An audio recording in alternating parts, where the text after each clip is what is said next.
week away from Christmas. We are. It's the most wonderful time of the year. So, I mean, I'm excited about today's guest because we are talking about, we want people to go into the new year learning their why. Right. So when you think about your why, what do you think about? Honestly, I think about good.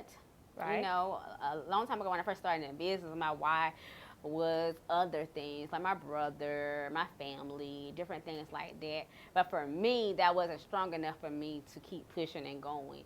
So I think it's important when you're in business or you're on a mission to live your destiny that you definitely have a strong why. Right, and that's the reason why today's guests, I think they are the epitome of showing people the reasons you have to remember your why. Yes, so one of our first guests will be Dr. Rhonda Travitt. She's an author, speaker, and a transformational coach. And who else we got on here, girl? We have the Arlinda Garrett. Yes. And you cannot talk about music without talking about this beautiful woman. Yes. Because she is the music guru. And then we also have Mara Hall, which I'm excited about totally because she's an actress, producer, and educator all under one roof. I mean, she just doing it all. I see. So, I mean, if that don't tell you how to remember your why, you don't get no better than that, right? Right. So, this is the holiday edition. This is Gwen's Business Corner with Deonta B. You better stay tuned because when we get right back, we're going to get you ready for the new year. Stay tuned. Hi, I'm Deonta B of Gwen's Business Corner with Deonta B, and you can catch us every first and third Monday on Fox 54. If you would like to be a show guest, contact us on Facebook at Gwen's Business Corner, or you can email us at gwenbusinesscorner@gmail.com. So welcome back. Today we're talking about remembering your why, and our first guest is Dr. Rhonda Travitt. Hey, Dr. Rhonda. Hey, how are you? How are you? Welcome to the corner. Thank you Yes. so much for having me. Thank you for coming. So tell us, we jump right into it. Okay. Tell us, what was the inspiration behind Restoring the Years Global Ministry? Okay, my inspiration behind Restoring the Years Global Ministry was I've heard so many people talk about restoration, and I didn't feel like the process was over. So I wanted to be Restoring the Years Global Ministries. So Restoring the Years was people in process, and I believe that so many of us are in the process of being healed and restored, and so that's what I wanted my church to be, Restoring the Years. Because so many of us have gotten stuck in time and in places, and we don't believe that God can restore our years.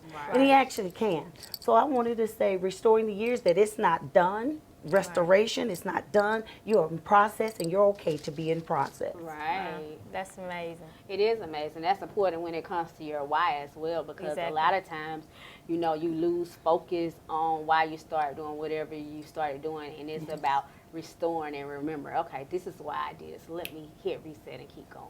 Right, right.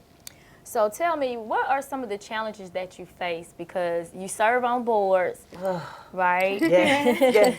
And so you have to find a balance between serving on the boards, you know, you're over there, you have to do what you need to do on the board, but then also you have your own speaking engagement. So what are the challenges with trying to find balance between the two?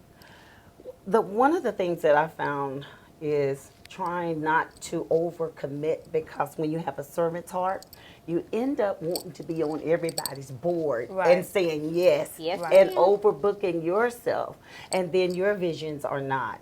So how I started to do that, I got a great assistant. I just got a great assistant, and she helps me with everything. So before I say anything, I ask everybody to copy me on whatever engagements that they're asking me, and look at my schedule and my calendar, and then I'm looking for my dreams. I've helped build a lot of dreams, so then it was time for me to let some things go and then bring in my vision for myself.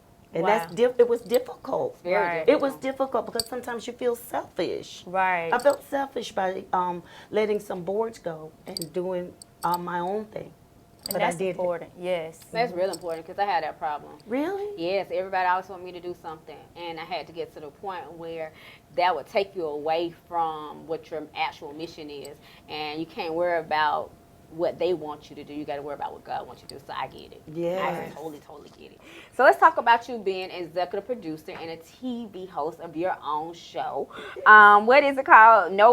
Straight up with No Chasers Talk Show. So tell us a little bit about that, and what was your inspiration behind that? Oh, my inspiration behind that's my baby, so I'm kind of perking up about that. Okay, Straight Up No Chaser. My inspiration was there's so many shows, but they seemed like they had to be politically correct in what they had to say, but I wanted it to be like straight up. Let's talk about it. Let's hit it. Let's go into and delve into waters where people didn't want to go into.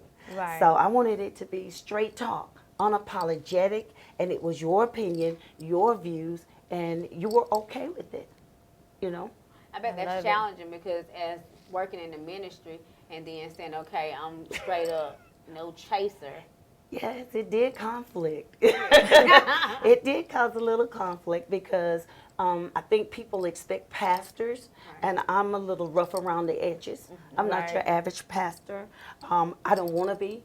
I don't look like a pastor, which is good because what does a pastor look like? Right. And they say you don't act like a pastor. So I think that's good because we've had too many actors. Yes. Right. Yes, ma'am. So now we have the real. So I Right. think God is bringing up real people. I love it. Yeah. Yeah, I love that. Because people can connect. Right. They can connect. They can identify. And that's the disconnect in the world anyway. Right. You know what I'm saying? Thinking that, we have to look a certain way and be a certain way to serve God.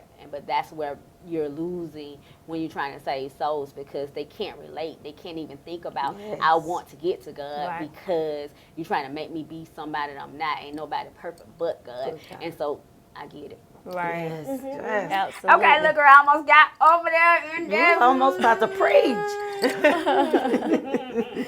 So let's talk about your book, Rejection and Rebellion, The Twin Towers. So tell us a little bit about that. Okay, Rejection and Rebellion, The Twin Towers. In church, I found that there was a lot of mass. Okay. And so I began to process, and I was like, God, it feels like I'm going to a masquerade ball. Because we were all covering up hurts and pains, and it was almost like we couldn't say it. And so I wanted to write a book where we dealt with the hidden things. And I call it Rejection and Rebellion, The Twin Towers, because those were the biggest issues that I saw in the body, or with people in general, because I counsel as well. I'm a motivational speaker and counselor. So the biggest issue is suppressed, rejection. People don't go for their dreams and they're part of the same coin. Rejection and rebellion. They're like a quarter. One's a head and one's a tail. So I wrote the book, and I didn't know it was going to be a self-help book because it just helped me because I was a part of it. I was part of that clique. I was riding in that gang, and when I wrote it, Kennesaw State, I began to, do counseling with it.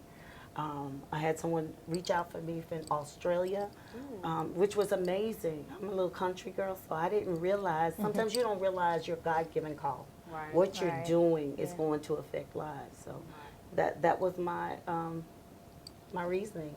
I love it. I do love it. So you're a transformation coach. We talked about how you restore people.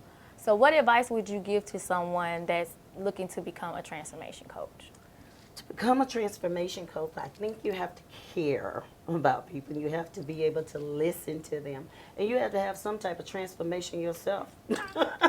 You have to have something behind you and really have dealt with some of the things. Not that you're perfect, but you've dealt with some of your own issues, and you've learned to listen without judgment and letting the person speak their truth, because it is just that. It's their truth.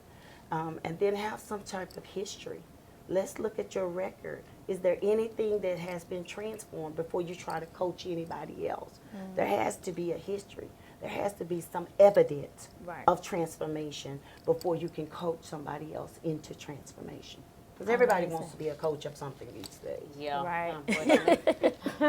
Well, you gave us some great insight, especially a lot of the nuggets that you provided was great nuggets when you think about when you remember your why. Right. So tell the viewers how they can find you. You can find me on Instagram at Dr. Rhonda Travitt, Facebook at Dr. Rhonda Travitt, also on Facebook, Straight Up No Chaser, and Instagram, Dr. Rhonda Travitt. Well, there you have it, remembering your why. As we go into the new year, this is Gwen's Business Corner with Deonta B. And coming up next, we have the music girl, Arlinda Garrett. Stay tuned, keep it locked. We'll be right back. We at Gwen's Business Corner would like to thank our proud sponsors, Expert Tax Service LLC and Pretty Boss Hair. And you can watch Gwen's Business Corner with Deonta B every first and third Monday on Fox 54. I am Deonta B. Welcome back. So if you're just tuning in, we have guests that are going to help you remember your why. And right now we have the music and marketing guru, Miss Arlinda Garrett. Well, good afternoon. Hi, Miss Garrett. Hey, sweetie. Welcome. Welcome to the corner. Well, thank you, and thanks for having me. So we like to jump right into it. So you are a music and marketing guru, and you have been in the industry for a long time. Yes. So tell us about your start. What was the inspiration for you to get in this industry? To be honest, I didn't aspire Okay. to be in the business. Okay. It kind of happened to me, and that's when I knew I was in the right place, though. Right. Yes. I was in school to become a teacher at some point, physical therapy and business. I wanted to do my own business, my own company, and all of that led to where I am now. So even the education way back then, I can use it in today's business. So, yes. Wow, that's amazing. Yeah, it was just an It happened accident. like God chose it for you. He Right. did. And he does Yeah. that He often. did. And Yeah. he took me to it. Yeah. My first job was with, I think you've heard on Netflix, The Black Godfather. Yes, That I was my have. boss. Oh, Wow. wow. Yeah, I was a young woman. Mm. I won't tell you how old because then you can do the math. Well, you look amazing. So I don't think, I look, I feel don't think we can amazing. do that kind of math. I feel amazing. God is great. Yes. So I want to take you back. We just talked about that. So what were some challenges that you faced?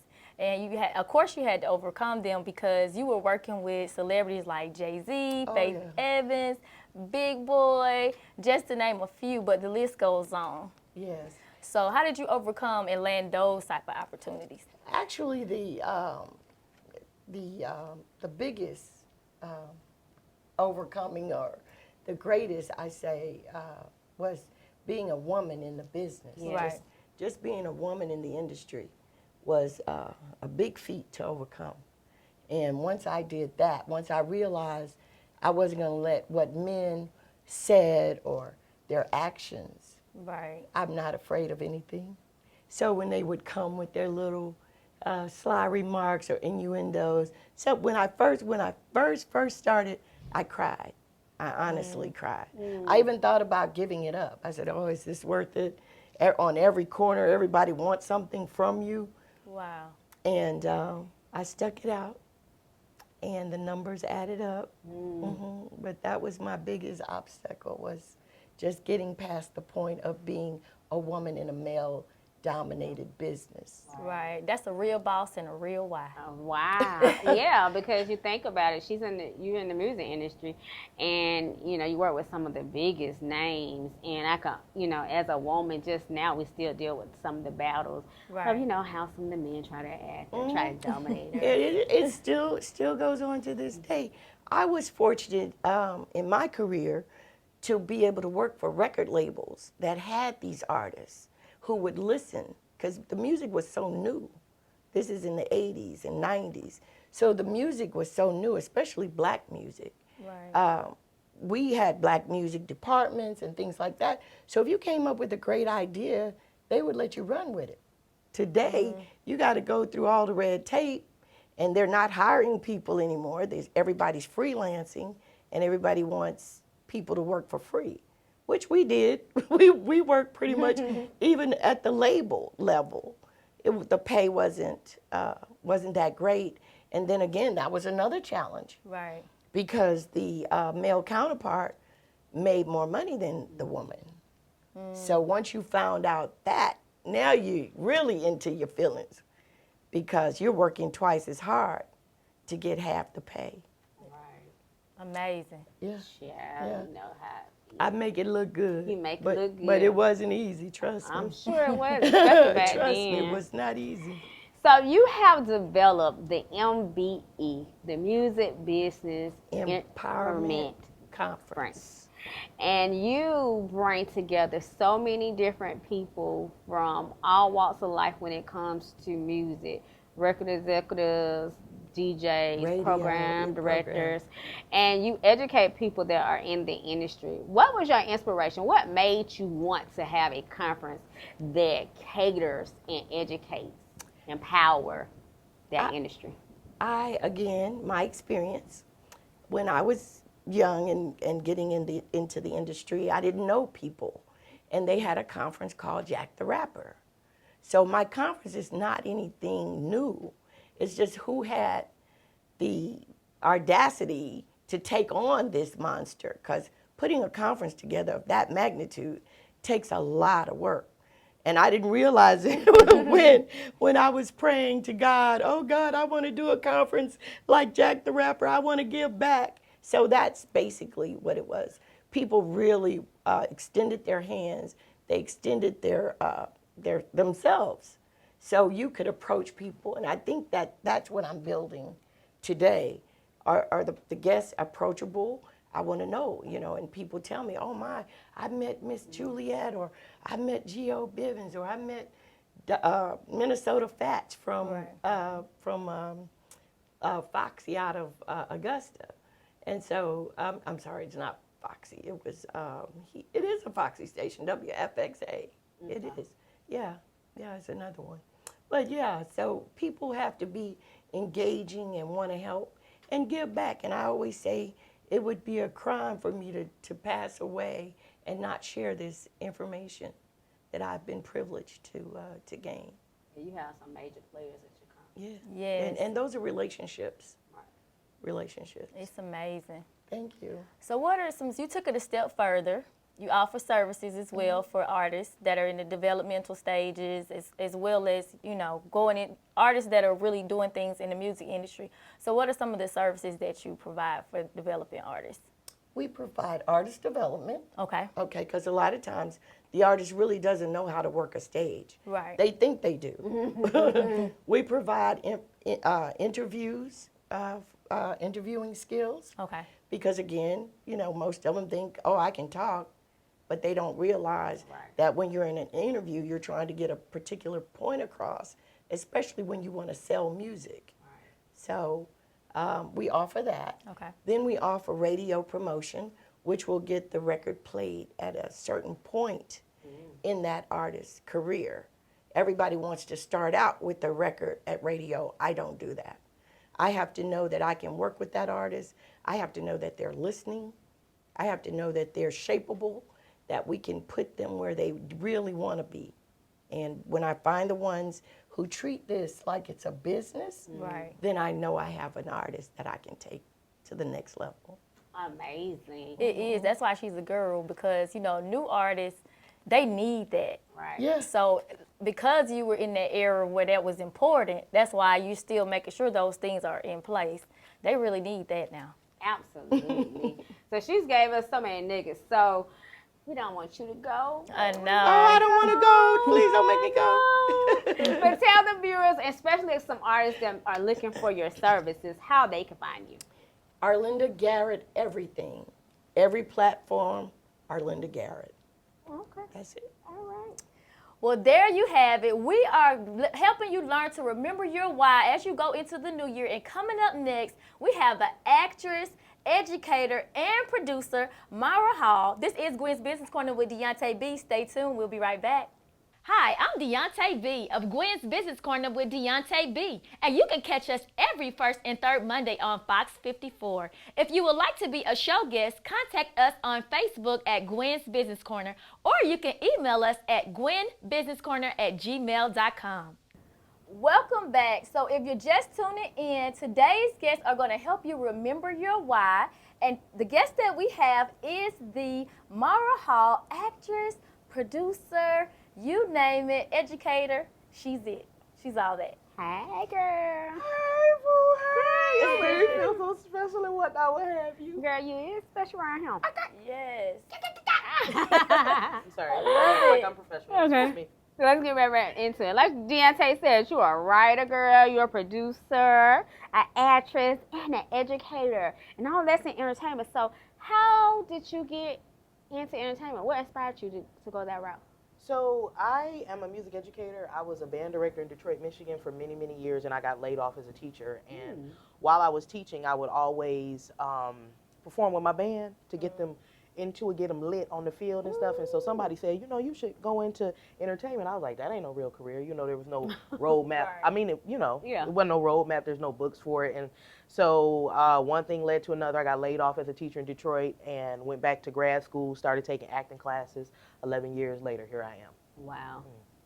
Wow. That's amazing. That's the second Thank you. teacher that went on to another Whole area nother career. today. It is. So what are some of the biggest challenges that you face, especially battling with diabetes, which you have become an advocate of healthy living? So tell us a little bit about that. You know, just being consistent with my diet and eating healthy every day has been a struggle because I am the president, the CEO of the Fluffy Divas of America. So, you know, I got tissue.com.biz.co.uk, so it's hard for me to maintain my healthy lifestyle every day and eating what I'm supposed to be eating and exercising every day. We know we're supposed to do it, but the challenge is doing it every day. So I struggle with that.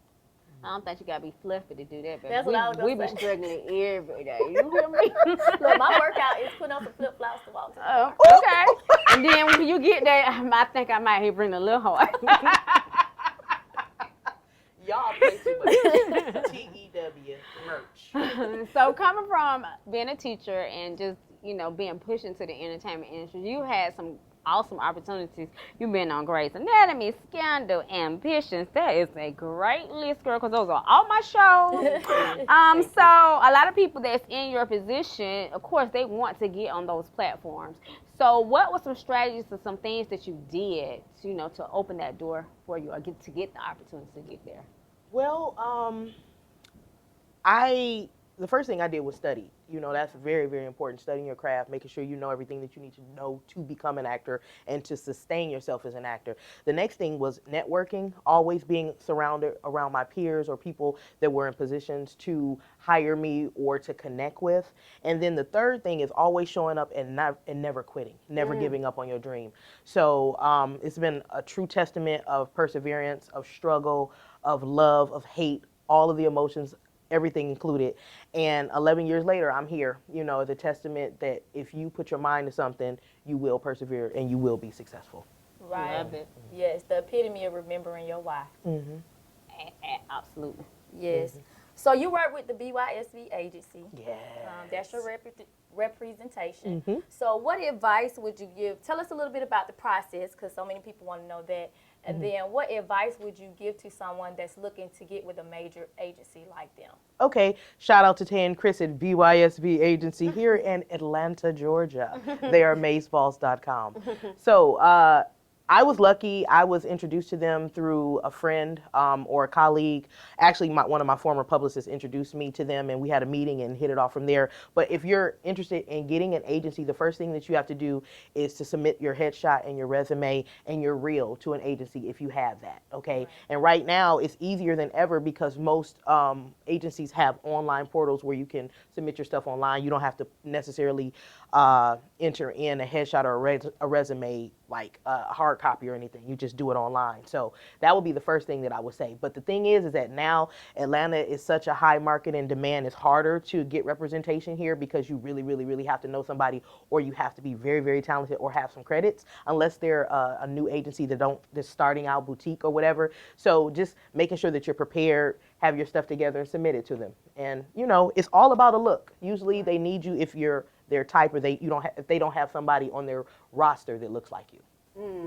So, and a couple of things that you just recently said, we talked about networking, and I think network is essential, just period, in any industry. Right. But I know for the entertainment industry, networking is extremely important. So, tell us why you think that networking is important since you're actually in the industry.